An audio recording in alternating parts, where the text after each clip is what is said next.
When somebody else is like, hey, I do this weird thing, you're like, oh my gosh, I thought I was the only one.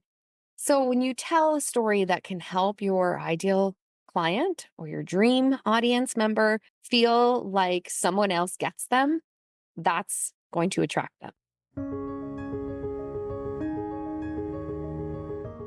Do you dream of sharing your message on stages, but are still terrified you'll mess it up? Want to crush your online videos so that you can grow your business, but you feel super awkward and hate the sound of your voice? Or maybe you simply want to feel more confident in the boardroom without reading your notes and fumbling over your words? Hello, new friend, and welcome to the Speaking and Storytelling Podcast, a show for Christ-led entrepreneurs and leaders who want to make a humongous impact in the world. I'm so glad you're here. I'm your host, Emanuela, a stage actress and playwright turned speaking coach and story consultant. Whether you want to master speaking on stages, online, in the boardroom, or the classroom, if you believe you're meant to make an impact in the world and you know your voice and story is the ticket to get you there, then this podcast is for you, my friend. Over the past 4 years, I've helped dozens of entrepreneurs find and tell their stories, speak with authority, and captivate their audience so that they can grow their visibility, further their God-given mission, and change the world. If you're ready to do that too, then sit back, grab a pen and paper, and enjoy the show.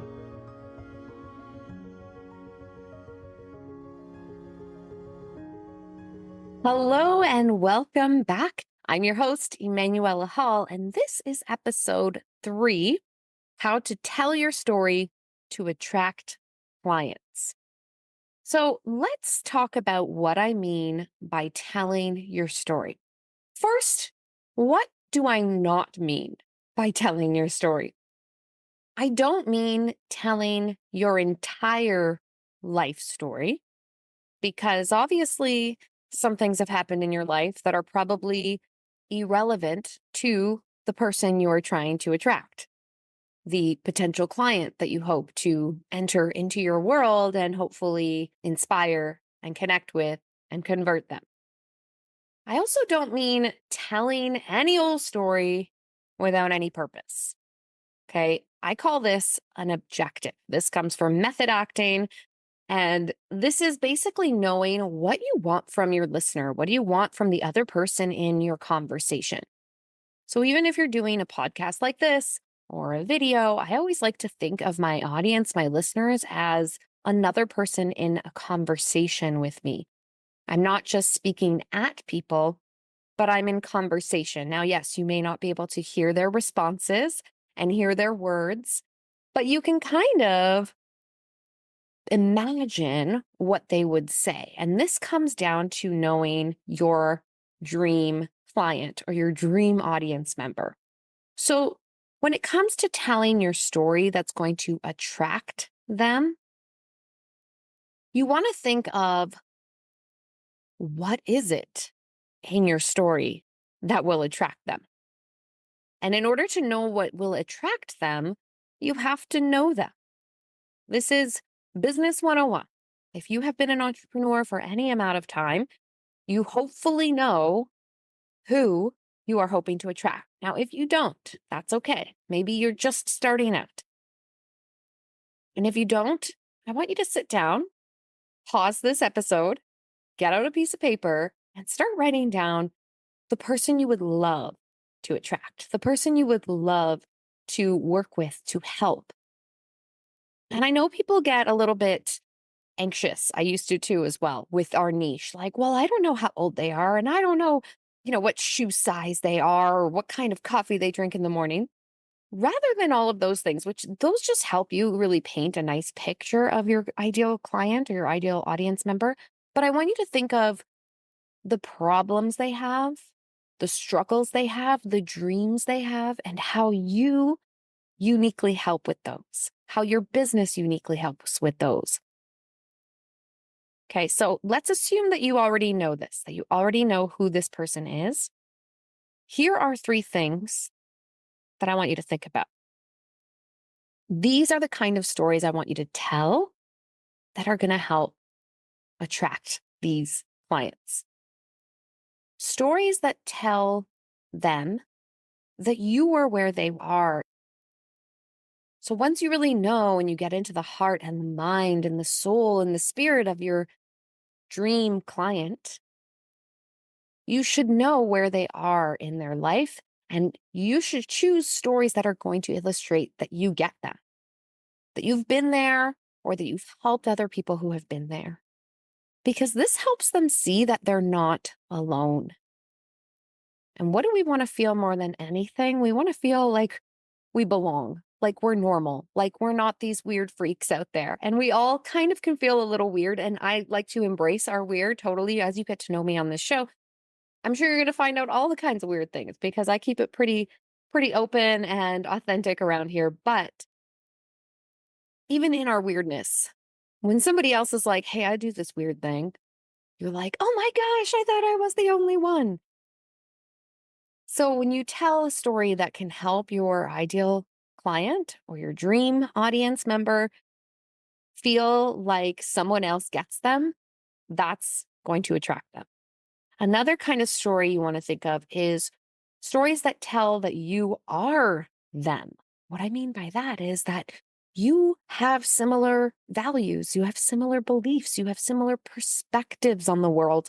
Maybe you even have similar lifestyles, right? If you're a mom or if you work outside the home, right? Or maybe you have a certain family member with a certain special ability or need or challenge. These are the kind of little nuances that can really connect you to your dream audience member and your dream client. You don't need to share stories that are too vulnerable for you. We're going to get into that in another episode about knowing how to share from a place of safety and peace. But for today, we're just brainstorming like why storytelling attracts those clients. So the first one is again, you've been where they are and you are them.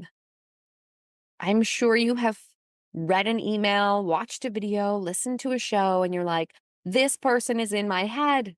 They think all my thoughts, right? They've just done their work and they know you. And yeah, maybe there are some similarities, but they've chosen to share the stories that bring out those similarities so that they can connect with you on a deep level. And then the third kind of story is that story that illustrates that you are now where they want to go. You are where they dream of going. You are where they desire to go or the type of person they desire to become. So you are illustrating for them with your story that it is possible. And we all love dwelling in that spirit of possibility. When somebody excites you and inspires you, and you get that little feeling in your stomach, and you're like, oh my goodness, I want that. It's possible. Listen to her. She had this and this and this, and now she has this. If she can do it, I can do it. So remember, we want our dream client to feel like they are not alone. We want them to feel seen, feel heard, and feel understood. It all it takes All it takes is to hear one other person say, yes, me too, right?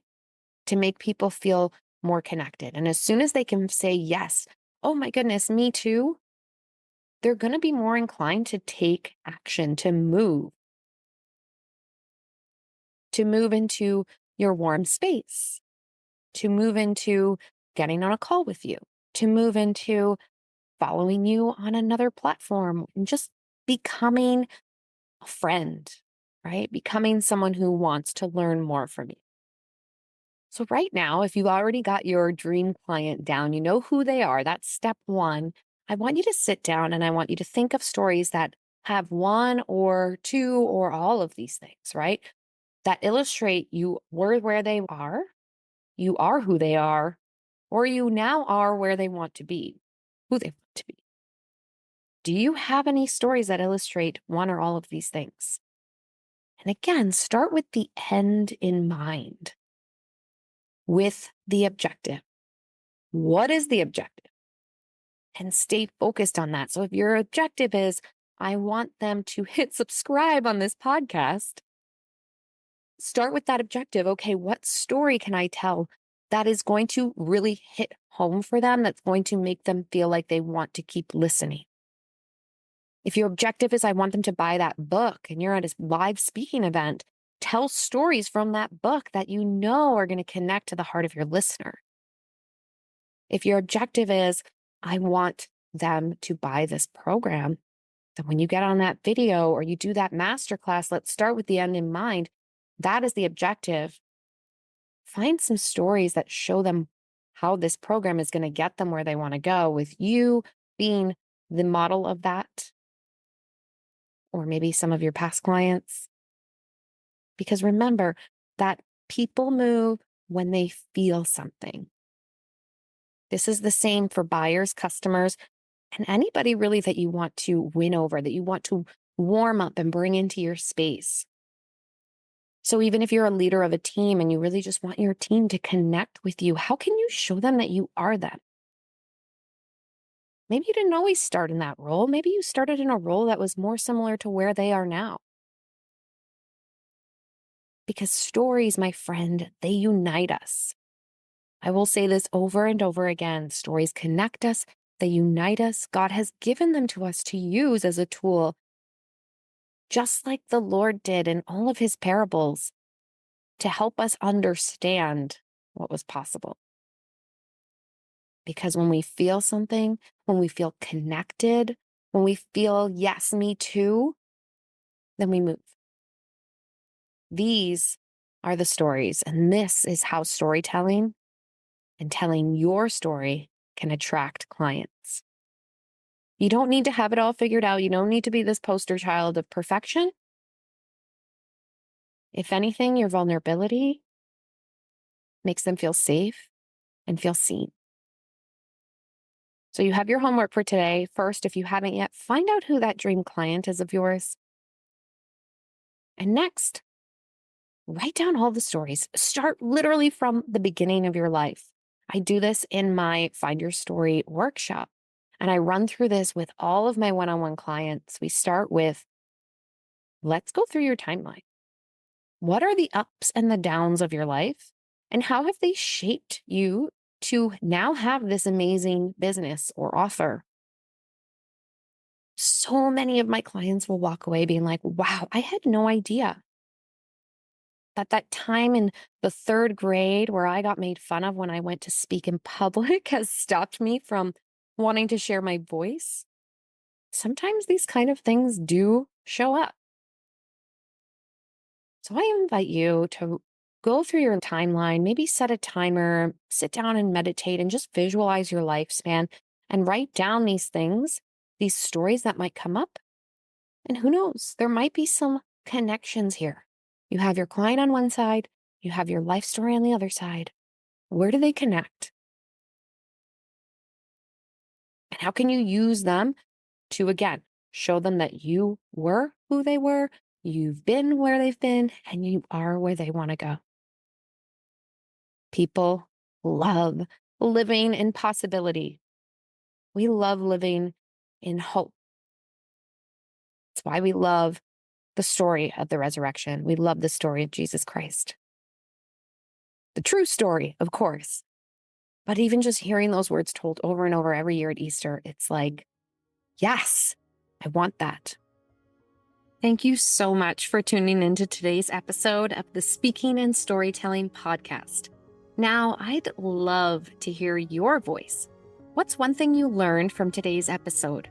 How did it inspire you? And how will you take action today? You can let me know by leaving a review or visit me on Instagram at Emanuela.hall. My friend, remember that you were born for such a time as this. So get out there and fearlessly share your unique God-given voice, because it just might be the thing that changes the world.